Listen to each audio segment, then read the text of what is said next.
Assalamualaikum warahmatullahi wabarakatuh. Anak-anak sekalian kelas 3B yang saya cintai, Pak Aris ucapkan selamat pagi, selamat berjumpa, selamat belajar meski tetap di rumah atau stay at home. Yang penting tetap belajar ya. Dan tentunya tetap menjaga kesehatan, tetap memakai masker, tetap jaga jarak atau menghindari kerumunan, dan tetap cuci tangan dengan sabun setelah melakukan aktivitas. Baik anak-anak, pada kesempatan ini kita akan pelajari tentang bahasa Indonesia tema 2, subtema 2 yang judul manfaat hewan bagi manusia, kelas 3 semester 1. Dan yang akan kita pelajari pada kesempatan ini adalah tentang cerita atau dongeng.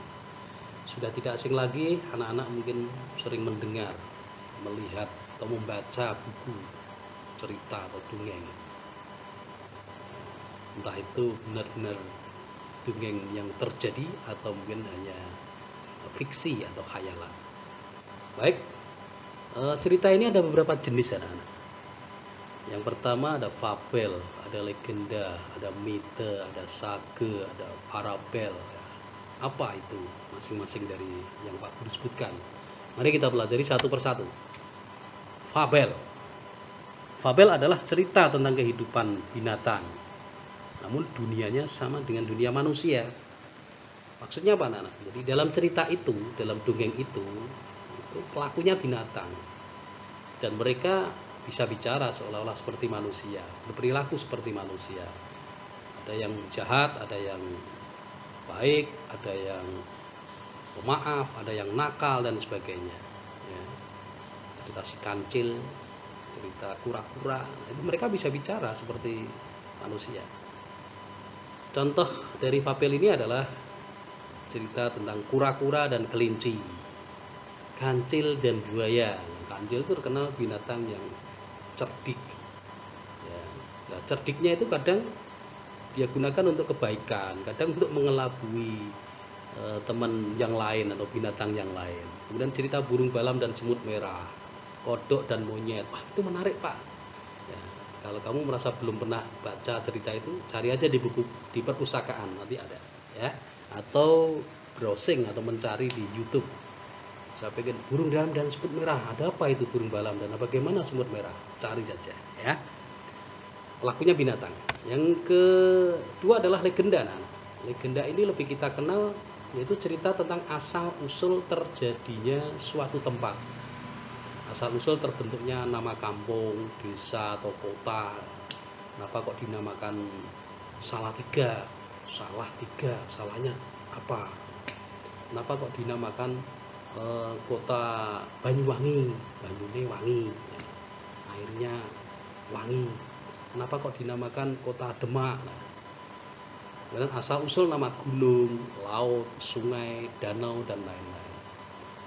Cerita rakyat atau legenda ini biasanya rakyat yang tinggal di daerah situ menganggap cerita atau legenda itu benar-benar terjadi pada zaman dulu ya.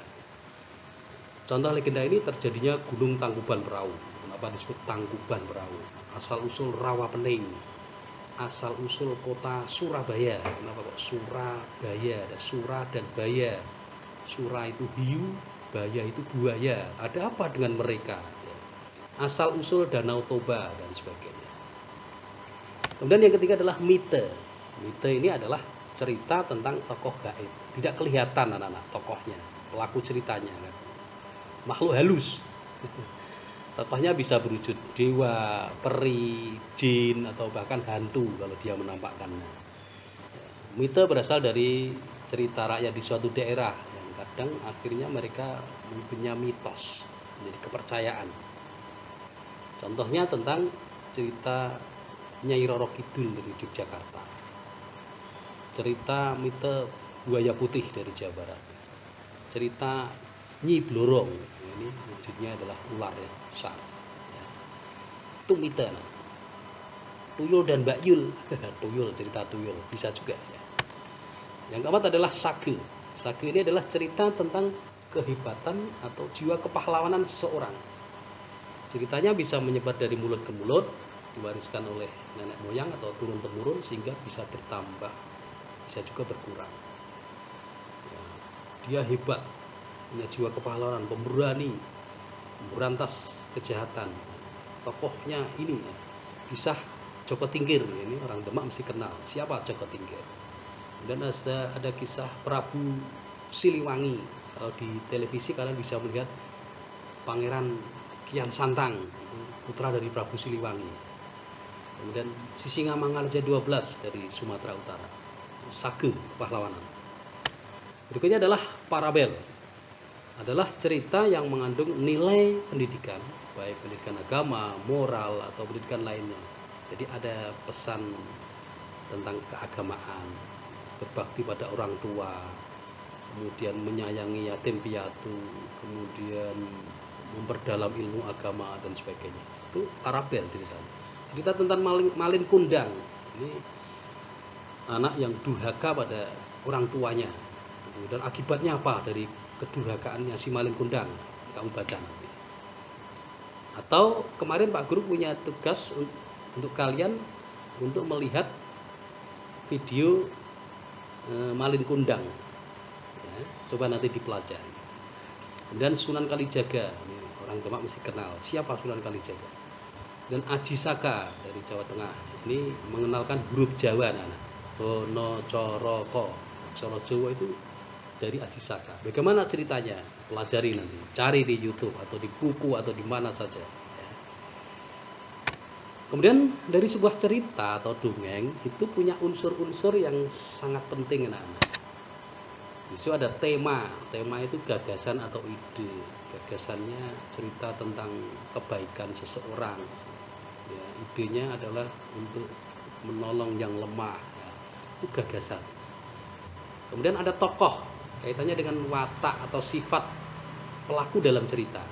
Dalam cerita itu mesti ada yang jahat, ada yang baik, ada yang pemaaf, ada yang pemarah, ada yang nakal, ada yang suka mengganggu dan sebagainya. Itu tokoh, kaitannya dengan watak atau sifat. Kemudian ada latar atau setting. Ini kaitannya dengan waktu dan tempat terjadinya cerita. Cerita itu terjadinya kapan? Oh, masa lalu, atau katakanlah misalnya sore hari atau pagi hari atau malam hari, atau cerita masa sekarang atau masa yang lalu. Tempatnya bisa cerita itu muncul di hutan, di pantai, di dalam rumah, dalam gua, ya. Itu namanya setting atau latar cerita. Kemudian ada alur.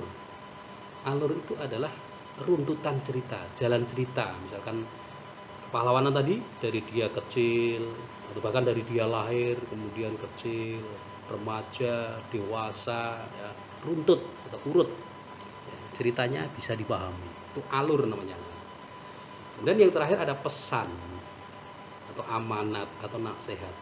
Dalam sebuah cerita itu kadang di situ ada nasihat yang ingin disampaikan kepada pembaca. Nasihat apa? Nasihat tentang kebaikan. Bagaimana berbakti pada orang tua, bagaimana berbakti kepada guru, bagaimana membantu orang lain yang kesusahan, bagaimana membantu mereka yang hidup dalam kemiskinan. Ada nasihat, ada pesan. Itu anak-anak, unsur-unsur cerita. Jadi ada 5 anak-anak, ada tema, tokoh, latar, alur, pesan. Dalam setiap cerita ada. Itulah anak-anak yang kita pelajari dan mudah-mudahan bermanfaat.